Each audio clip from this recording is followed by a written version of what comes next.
കരങ്ങൾ രണ്ടും മാറോട് ചേർത്ത് പിടിച്ചുകൊണ്ട് ഈ കൂട്ടായ്മയിൽ പ്രാർത്ഥിക്കുന്ന എല്ലാ മക്കളും, പ്രത്യേകിച്ച് ഏതെങ്കിലുമൊക്കെ വിഷയങ്ങൾ നിങ്ങളുടെ ജീവിതത്തിൽ വൈകുന്നുണ്ടോ, ഏതെങ്കിലുമൊക്കെ വിഷയങ്ങളുടെ മേലെ നിങ്ങൾക്ക് സങ്കടങ്ങളുണ്ടോ? കുറെ നാളായില്ലേ കർത്താവ് പ്രാർത്ഥിക്കാൻ തുടങ്ങിയിട്ട്? എത്ര നാളായി നിന്നെ വിളിക്കാൻ തുടങ്ങിയിട്ട്? എന്തേ ഈ പ്രശ്നം എൻ്റെ ജീവിതത്തിൽ നിന്ന് മാറാതെ നിൽക്കുന്നു? എന്തേ ഈ പ്രതിസന്ധി എൻ്റെ കുടുംബത്തിൽ നിന്ന് മാറണില്ല എന്നുള്ളതുകൊണ്ടെങ്കിലും ചോദിക്കുന്ന മക്കൾ ഇതിനകത്തുണ്ടാകും. എന്തുകൊണ്ടാണ് കർത്താവ് എൻ്റെ ജീവിതത്തിൽ മാത്രം എല്ലാ തടസ്സങ്ങൾ? എന്തുകൊണ്ട് എൻ്റെ കുടുംബത്തിൽ മാത്രം ഇതുപോലെ വല്ലാത്ത പ്രതിസന്ധികൾ? എന്തുകൊണ്ട് എൻ്റെ മക്കൾ മാത്രം ഇങ്ങനെയായി?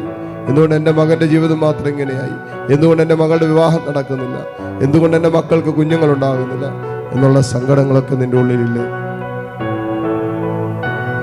കൊടുക്ക്, കർത്താവിന് കൊടുക്ക്.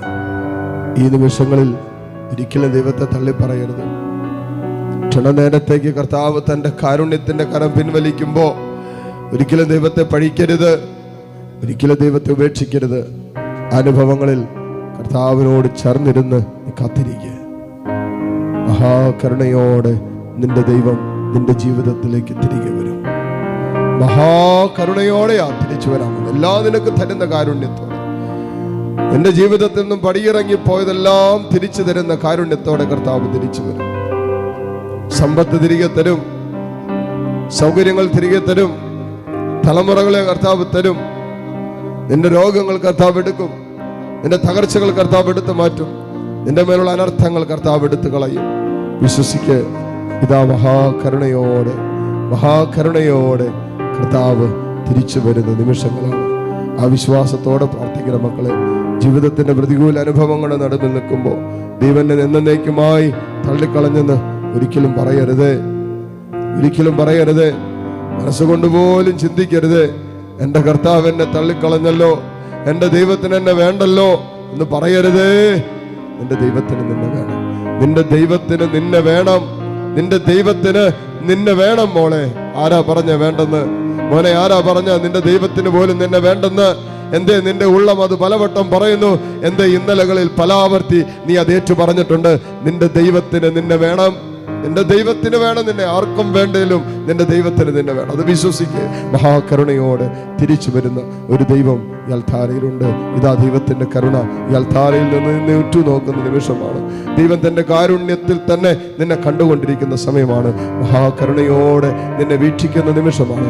ആ വിശ്വാസത്തോടെ ഒരിക്കൽ കൂടി കരങ്ങൾ തുറന്നു പിടിച്ച് കർത്താവിനെ സ്തുതിച്ചു കൊണ്ടിരിക്കട്ടെ. ഹല്ലേലൂയ, ഹല്ലേലൂയ, ഹല്ലേലൂയ, ഹല്ലേലൂയ. യേശുവേ, യേശുവേ, യേശുവേ.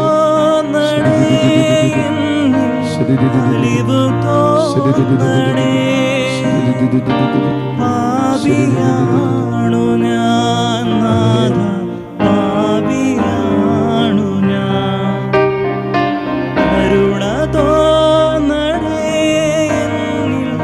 അലിവ് തോന്നണേ. പാപിയാണു ഞാൻ നാഥ, പാപിയാണു ഞാൻ.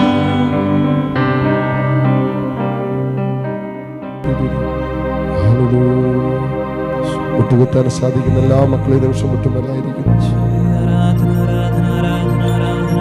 കർത്താവിന്റെ വലിയ കരുണയ്ക്ക് കരുതലിനൊക്കെ നന്ദി പറയും. ദിവ്യകാരുണ്യ ഈശോയുടെ ആശീർവാദം നമ്മൾ സ്വീകരിക്കാൻ ഒരുങ്ങുന്ന നിമിഷങ്ങളാണ്.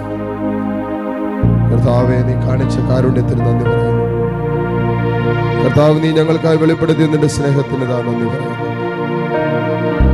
ഇതാ ദിവ്യകാരുണ്യ ഈശോ നമ്മുടെ മുമ്പിൽ ഉയരുമ്പോ ദൈവത്തിന്റെ മഹാകരുണയാണ് നമ്മുടെ മുമ്പിൽ ഉയർത്തപ്പെടുന്നത്. അക്കാരുണ്യത്തിൽ നിന്നും, ഈ ദിവ്യകാരുണ്യത്തിൽ നിന്നും പറ്റാത്ത കരുണയുടെ ഉറവയാണ് നമ്മളിലേക്ക് പ്രവഹിക്കുന്നത്. ആ വിശ്വാസത്തോടെ നിങ്ങളുടെ നിയോഗങ്ങളെ ദൈവസന്നിധിയിലേക്ക് ഉയർത്തും. നിങ്ങളുടെ വേദനകൾ, രോഗങ്ങൾ, സങ്കടങ്ങൾ, തകർച്ചകൾ, നൊമ്പരങ്ങളെല്ലാം ഉയർത്തിപ്പിടിച്ച് താഴ്ന്ന സ്വരത്തിൽ കർത്താവിനെ സ്തുതിച്ചുകൊണ്ട് ഈശോയുടെ ആശീർവാദം സ്വീകരിക്കാം.